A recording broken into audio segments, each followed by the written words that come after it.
following material may not be suitable for all listeners. Listener discretion is advised.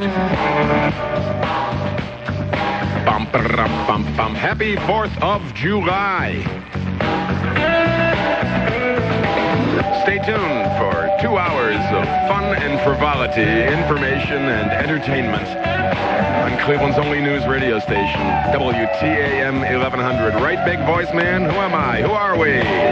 The Rick Gilmour Show on News Radio WTAM 1100. Broadcasting live from Independence, Ohio. I have a list for you in case you're wandering and fumbling about. And my producer's looking at the sun blaring at her through the windows. If I close the blinds, they don't work right. I can never open them again. I closed those blinds. You can see they have not been opened since. One half opened, one half didn't. Everything in our building is brand new, including the blinds, but apparently they were of some shoddy foreign construction or some such thing, and they don't operate properly. You know what we need? There's something for everyone's office. Electronic blinds. Push a button, wouldn't that be cool? And the blinds close. In case you're wondering and you're fumbling about trying to figure out where to go to see fireworks around your area, they begin at dusk in Akron. This is tonight.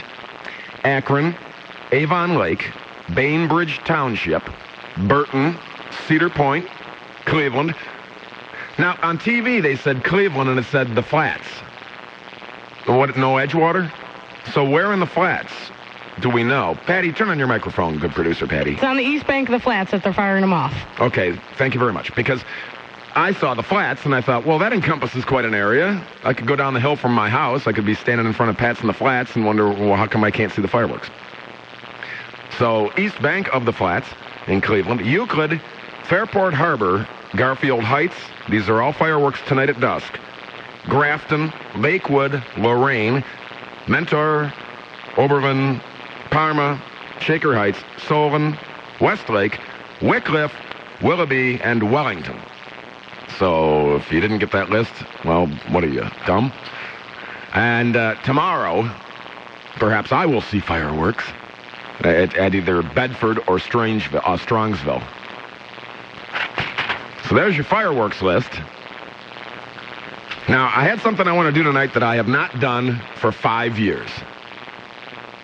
I want callers to call 578-1100 in the classic 216 area code, or toll-free 888-723-WTAM. This is not a competition, no wagering, please, and sing the Star-Spangled Banner. I did this 5 years ago on a 4-hour program, and about three-quarters of the way through it, I walked out, and Cliff Bakley, who was also the newsman on duty at that time, I said, what do you think? And he said, I don't know about this one, Rick. So I've got Rocco Scotti, and we've got Cher and Boston and Faith Hill and a bunch of folks. I'm going to start with Rocco since Patty's busy in the other room on the phones. And, wow, they're lighting up already. Like I say, this is not a competition. Just the very fact that you would put your heart and soul on this 4th of July into attempting to sing the Star-Spangled Banner. I know it's a difficult song to sing. But then look at people like Carl Lewis, who, 10 years ago tried to do it and couldn't get out the first note. Or Macy Gray. I wish I still had that version of her. Well, actually, I'm glad I don't have that version of Macy Gray. I'm not even, it was a Hall of Fame, I think, in Canton or something. She tried to sing the national anthem a couple of years back and butchered it. Or, of course, the infamous Roseanne with her picking and scratching and all that sort of routine. Well, I see they're showing up on the big board. They want to sing. They want to sing. Or you can discuss things as well if you'd like. There's really not a whole lot of real hard news. Thank goodness, knock on wood, so far, we've not had to report anything bad. And that's a good thing. Yeah, that hot dog eating contest where that skinny guy, and 132 pounds. I've got the story here somewhere, but I don't know if I can pronounce his name. I think Cliff practiced it a couple of times. Takaru Kobayashi of Japan ate 53 and a half hot dogs in 12 minutes. shattered his own record by 3 dogs. The closest competitor, another man from Japan, only ate 38. What's up with Japanese people eating all these hot dogs? I don't know. Maybe they eat a lot of hot dogs in Japan. Kobayashi broke them in half. And actually what he did, he ate one about every 13 seconds. He'd break them in half and then like cram it down his throat. It wasn't even like he was chewing them. Now, I don't know, actually, they said he was such a skinny little guy. He looked like he'd maybe put on a couple pounds since last year. Not a lot. No, he was certainly, 132 pounds. They don't say how tall he was or anything like that, but he certainly could put away a lot of hot dogs. Let's listen to a little of Rocco Scotti doing the national anthem. This probably more recent, and like I say, it's a very difficult song to sing. I wish I had Rocco Scotti doing it 20 years ago, because obviously Rocco's not any younger than he was, and he still does a darn fine version, just not quite as it used to be, but listen to this.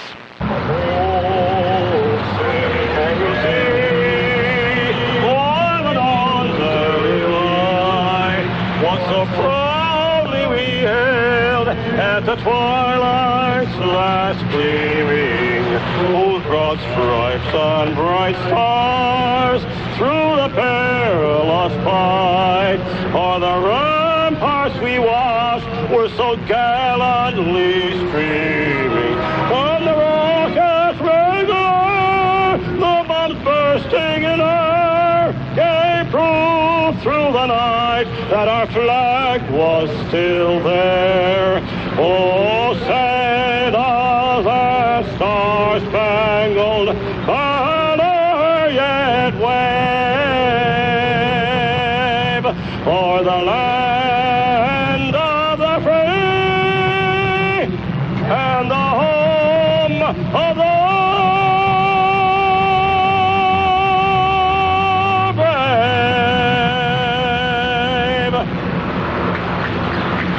Thank you, Rocco. Now for his invocation, here is Chaplain John. Now, I think the secret is, a musician buddy of mine said something to the effect of, you have to start low enough. Oh, say, can you see by the dawn's early light? That sort of thing.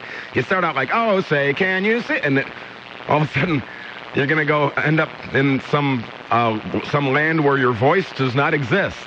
You'll end up in the hinterlands. I also have things to give away throughout the evening, and not for your singing, just because I have them to give away, and it's the 4th of July, and we thought here on the big one, WTAM 1100, we'd be, nice and give you stuff.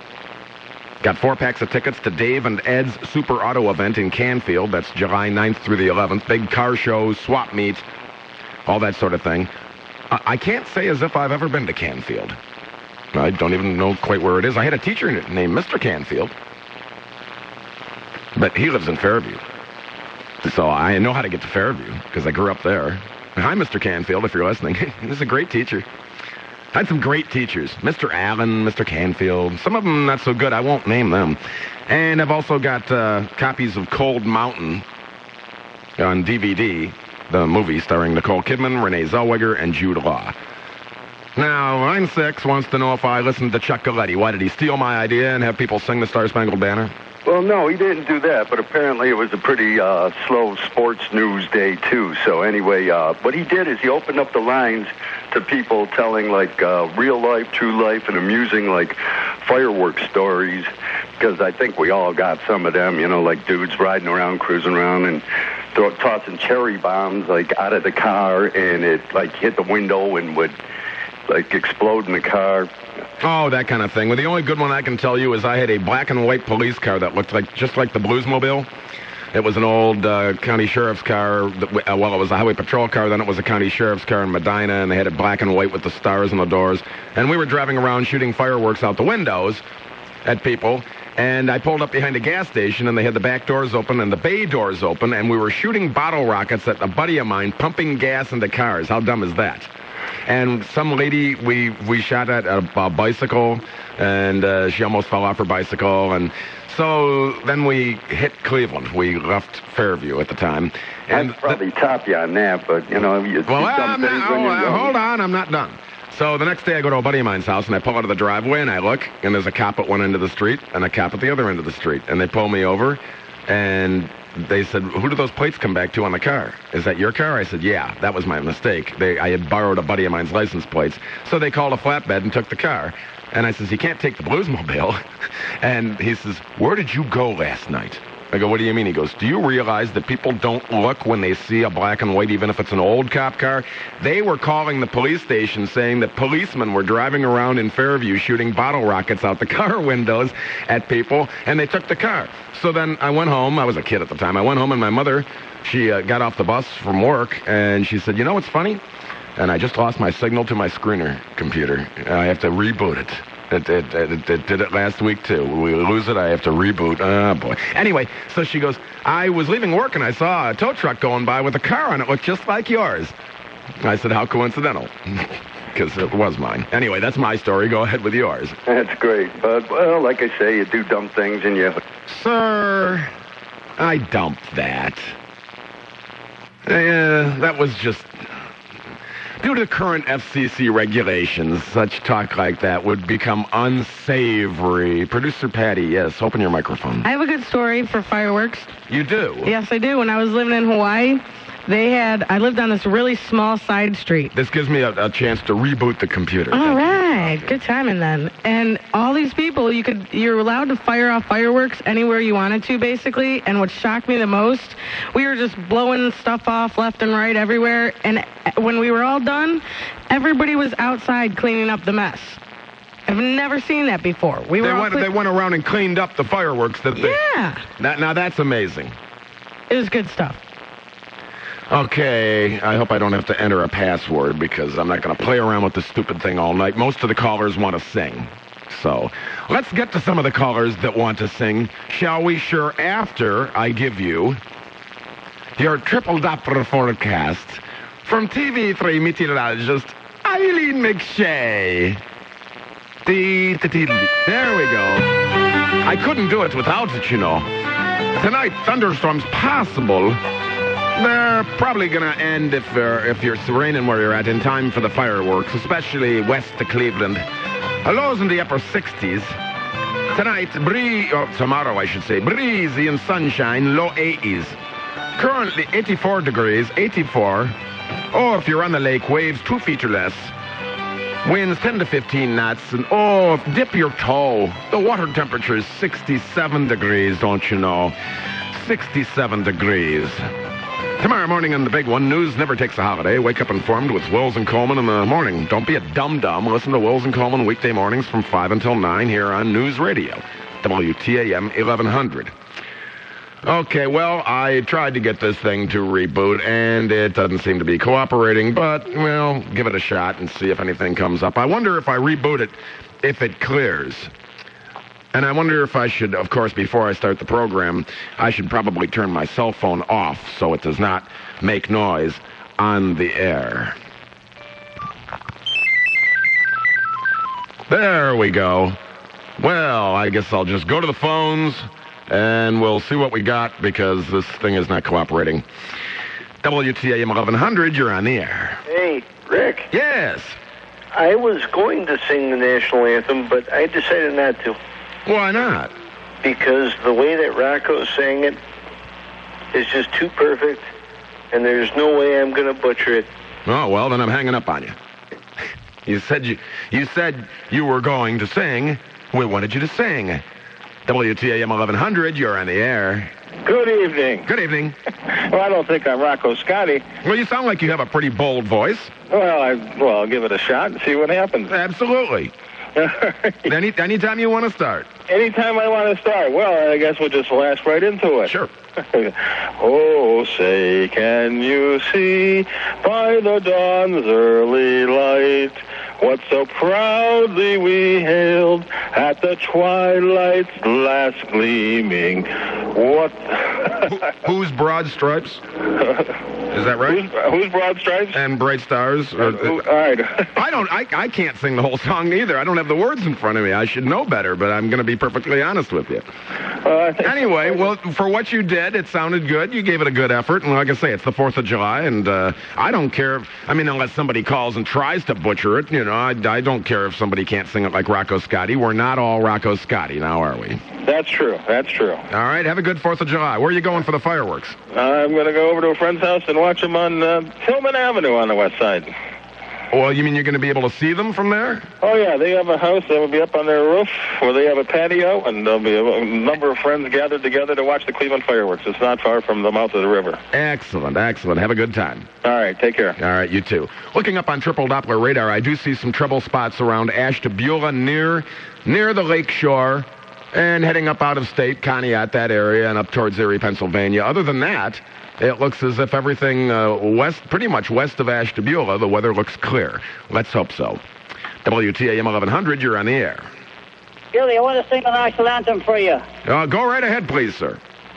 Oh, say, can you see by the dawn's early light what so proudly we hailed at the twilight's last gleaming, whose broad stripes and bright stars through the perilous fight o'er the ramparts we watched, were so gallantly gleaming, and the rocket's red glare, the bombs bursting in air, gave proof through the night that our flag was still there.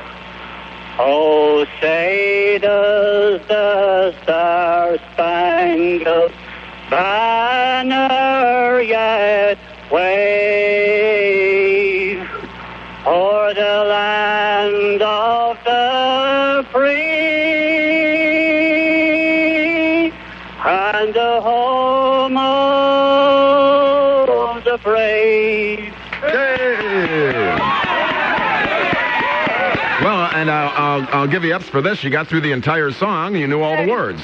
Not bad for an Irish guy, huh? Not bad, and you're doing it on a cell phone, it sounded like. That's right. I'm on the cell phone. On the way to pick up my kids. We're going to see the fireworks at Tri-C. Well, now, you sound like you're not just, like, of Irish descent. You're from Ireland? I was born in Ireland. I met you one night up there in Parma, the night you're doing the smoking thing one night about a year ago. Yes, sir. You know what's funny is I bumped into a guy from Scotland one night. God help him. Yeah, well, he said to me, what's your descent? I said, I'm Scotch-Irish. He said, Scots and Irish? God help you, lad. He said you fight with yourself, huh? Yeah, I'm too cheap to fight with myself. And he says, the funny thing is that people over here that are Irish, or mostly Irish, the people over here that are Irish, he says, they're more Irish than Irish people are in Ireland. He says, nobody in Ireland hangs their crest on the wall and goes to meetings. And he says, a pub in Ireland is nice. It's got padded stools. He says, they call things pubs around here that are dives. Is that I know. Is that right? But that's right. I hear what they think. They hang a shamrock on the door to call it an Irish pub, Yeah, and then it could be dirty or whatever. And then, I guess, are they nice over there? They have nice padded seats and all that? Well, the pubs in Ireland, there's kind of reversal going on. The pubs in Ireland, years and years ago, were the old-style pubs. And now what's happening is that the pubs in Ireland are becoming the new-style pubs, and they're sending the old-style pubs over here. I got you. And what else Yeah. They kind of like Fado, they have the old furniture from Ireland. Right. And there's one in Atlanta. There used to be one in Cleveland here, but there isn't here anymore. But they have the old furniture from Ireland. And the pubs in Ireland don't want that stuff anymore. They want the new stuff. What's funny? I heard somebody tell me, and more than one person tell me, there is no more calories in a Guinness draft than there is in a Miller Lite. Well, years ago in Ireland, back in the 40s and the 30s, my father told me that doctors used to prescribe Guinness for older people. There was so much nutrients in it. That's a true story. Wow. Well, nothing wrong. I want a doctor like that. Yeah. All right. Well, you've done a great job there. I'm going to pick up my kids. Talk to you again. All right. Be safe. Have a good one. And hoist a tall, cold one in an appropriate fashion. I'll be doing that later, probably. Yeah, dummy me. I was saying yesterday I'm a gubernatorially appointed officer of the court because that means I'm a notary public, which means that... See, I actually said it today, gubernatorially. Yesterday I said governor appointed. I couldn't spit it out. I think it was phlegm or something. I don't know. It was something, I needed to blow my nose or something. It's difficult to enunciate properly. Anyway, so a buddy of mine comes over with a guy last night, and they want me to notarize the title. And I put down that my commission expired a month ago. I'm talking while I'm doing it, and I do so few titles. So I've got my official clerk of courts card on me. I'm going to meet him tonight and give him the card and say, take that with you to the title bureau. If that doesn't prove that my commission expires in 2 years and not a month or two ago, don't let people talk to you if you do some paperwork while you're talking to them and you don't do it every day, right? If you're doing it every day, it's second nature. I don't know when the last time I notarized the title was, a month or two ago, right? So here I am writing down, I probably could have written down the date. All I could think of was it's 04. Because it takes me the entire month of January to stop writing down 03. And apparently a lot of people do that because I don't know how many checks I mailed out to pay for things that were dated for the year before, and they went right through. Isn't that funny? Isn't that funny how when it comes to money, they can find a way to cash that check? Do we have anyone that does not want to sing? They all want to sing. I don't know if we have... and we don't know because we had them all up on the board, and my producer's computer crashed as well, and she had to reboot, so we have no idea whose anyone's name is, and it's getting getting down towards the bottom of the hour, and I'm going out for a cigarette. So more of your singing of the national anthem and the Star-Spangled Banner, and more of the program on this lovely 4th of July evening. I'm Rick Gilmour, the patriotic thinking man's friend, and this is Cleveland's only news radio, WTAM 1100. Of programs, one of which I fell off my chair laughing. It was hilarious. But not that I would want to recreate that scenario. And I believe it got them removed from the air. And it was, I think, somebody we owned. I'm not sure where. I think Florida, Miami, or something like that. It was funny, but it was on at 4 in the afternoon, and there's little kids listening at 4 in the afternoon. I wouldn't have gone the direction that they went anytime, not even in the middle of the night, because it was way too much. It was funny, but not something that I'd want to do. Here's an interesting story, and like I say, I want you to call and sing the Star-Spangled Banner. Just to give you an example of what it sounds like, why don't we play some of the Star-Spangled Banner? Let's play the whole song by Cher.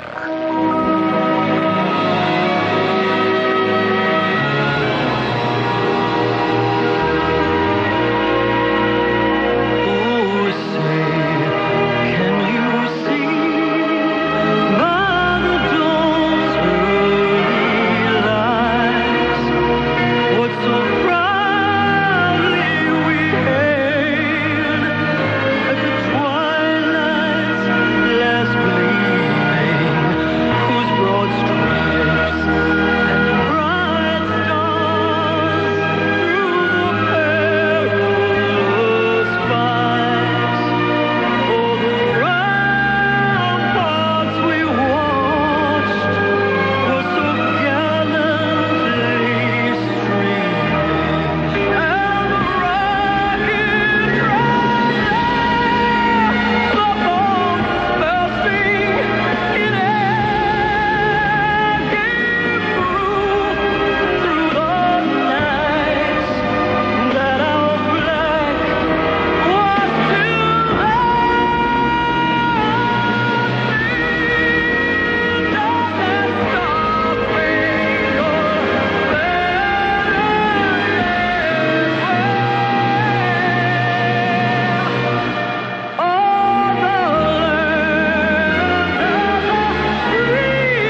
chance to win $1 million in the Mercedes-Benz of Bedford, Mercedes-Benz of North Olmsted.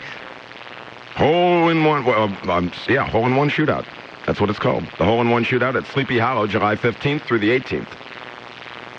Just log on to WTAM.com for details and tee it up with us. The big one, News Radio, WTAM 1100, your triple Doppler forecast from TV3 meteorologist Eileen McShay. Tonight looks like most of the rain is going away. That's nice, especially in time for the fireworks. Low in the upper 60s. Tomorrow breezy, low 80s. Currently 84 degrees in Cleveland, 84 degrees in the lovely city of Cleveland, Ohio.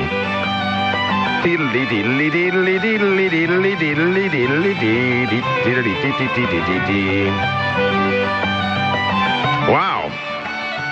Watermelon growers aren't making much money this year, I guess. They're getting low prices because of rainy weather and an increase in production. One grower down in Florida said that it's not good and hot, and people up north don't eat watermelon. Is that a racist statement or something, or does that mean only Southern people eat watermelon? I eat watermelon. I think lots of people eat watermelon. My producer says she eats watermelon. About half of the nation's supply of watermelons are grown in Florida. Did you ever see Mr. Majestic? Charles Bronson movie. Was that set in Florida? Was the one where he was a watermelon grower and I guess he wouldn't go union or something like that? So they destroyed his entire crop of watermelons. And then Charles Bronson exacted revenge. I can't think of the name of it was written on the side of his truck. Whatever the name he had in the movie. And anyway, as usual in most of those movies like Charles Bronson. Did I say Charles Manson? Yeah. Charles Bronson movies. Or Clint Eastwood movies. They exact revenge. Funny, I was watching... You ever watch Spike TV? It's the first channel for men. And that's what it said. They called themselves the first channel for men. And they were having some sort of a James Bond marathon. Yeah, they had Playboy Channel, that sort of thing. Wasn't that the first channel for men? In any event, or it could be for women. Depends. Anyway, Spike TV, they had this James Bond marathon. You ever notice that you'd much rather watch Sean Connery? I would much rather see Sean Connery as James Bond than any of the Roger Moore ones. Roger Moore, it wasn't bad, but he wasn't Sean Connery. You know, Bond, James Bond, that sort of thing, with a Scottish accent. Never say never again. That sort of thing. But I was watching one last night, and it's just... and he exacts revenge, of course, because he's James Bond. See, when Sean Connery would make one of those slick comments after just getting in a fight with someone, or make some kind of innuendo, you bought it. It was believable. By the time Roger Moore was doing it, you'd watch and you'd say, okay, I expect some smarmy comment coming.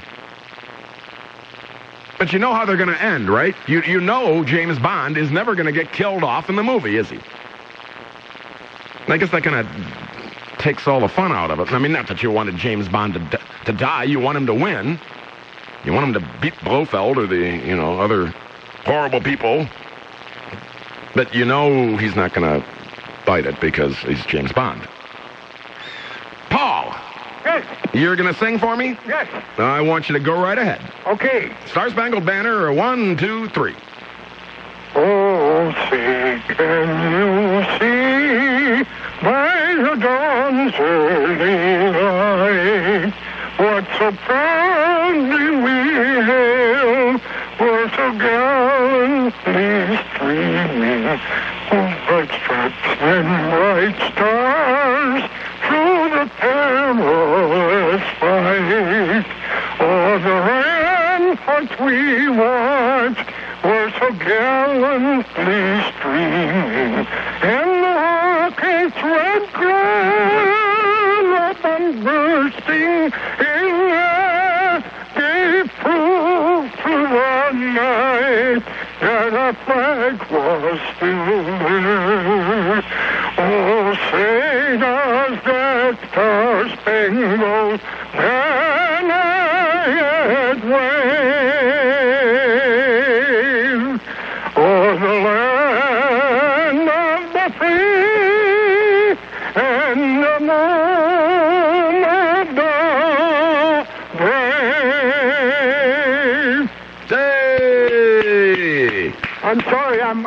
I'm going into my 81st birthday, and I'm a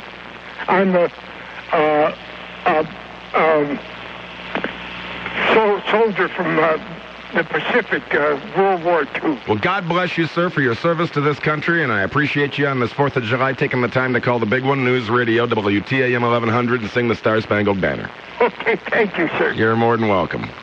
Appreciate your service. WTAM 1100. Yes, hi, Rick. Hi, this is Bill. Yeah, this is Bill. How you doing today? Good, good. Just having folks call up on the 4th of July and sing for us. That's kind of interesting. It's a little bit different, but I think it's very patriotic. Well, I did it 5 years ago for 4 hours. It seems like tonight, of course, I don't know if I did it exactly on 4th of July evening, and I know a lot of folks, because I have to admit, the phone lines have not exactly been filled. They were earlier, but they've dribbled off, because I know what folks are doing. They're getting ready to go out and watch the fireworks. Well, yeah, that's... I'm going to be doing it on the east side, watching the Euclid fireworks. Oh, well, there you go. And I've got that whole list. I'll give you that next hour, too, for folks that are heading out. Anyway, go right ahead. Oh, I can start? Sure. Great. Oh, say, can you see by the dawn's early light what so proudly we hailed at the twilight's last gleaming, broad stripes and bright stars through the perilous night.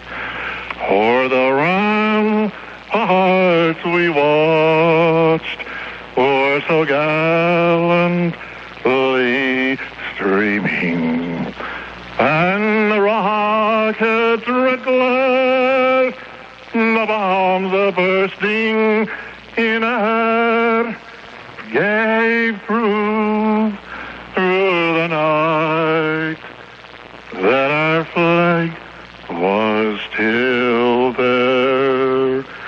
Oh, say does that star-spangled banner the wave o'er the land and of the free and the home of the brave. All right. Thanks, Bill. You're welcome. And have a safe evening. Thank you, sir. All right. Happy 4th of July to each and every one of you. More of the program, more of your phone calls, more singing of the Star-Spangled Banner this lovely 4th of July evening. After important words, we do a little business with you and coverage of what in the world's happening. I'm Rick Gilmour, the patriotic thinking man's friend, and this is Cleveland's only news radio, WTAM 1100.